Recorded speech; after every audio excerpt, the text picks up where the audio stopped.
킥보드가 자동차에 깔리고 킥보드 때문에 보행자가 다치기도 합니다. 5년 전 3,500대였던 개인형 이동수단의 시장 규모는 어느새 20배 이상 성장한 상황. 하지만 이용자들을 지켜줘야 할 법과 제도는 과거에 머물러 오히려 위험한 상황을 만듭니다. 현행법은 속도나 안전장비가 허술한 개인형 이동수단을 위험천만한 차도로 내몰고 인도나 자전거 도로에선 불법을 조장하는 모양새입니다. 개인형 이동수단으로 인한 사고는 최근 5년간 5배 이상 늘었고 부상자도 급증했습니다.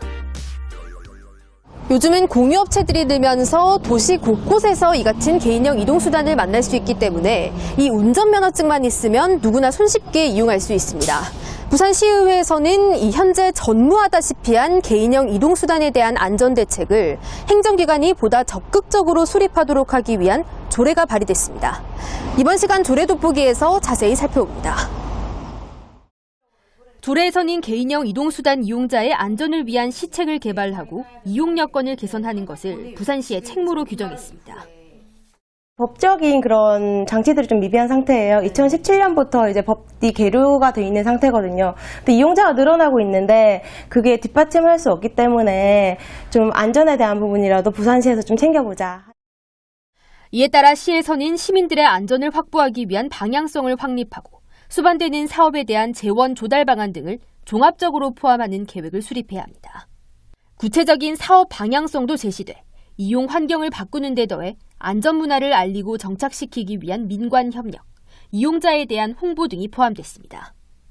가장 눈길을 끄는 것은 시범사업 실시 조항입니다. 공모 등을 통해 안전사업 필요성이 큰 지역을 지정하고 시범적으로 사업을 시행하는 건데 효율성과 실효성을 높일 수 있을 것으로 기대됩니다. 시범지구를 지정해서 이걸 어떻게 안전하게 이용할 수 있을 것인가에 대해서 아마 대책이 지금 활발하게 논의가 되고 있고요.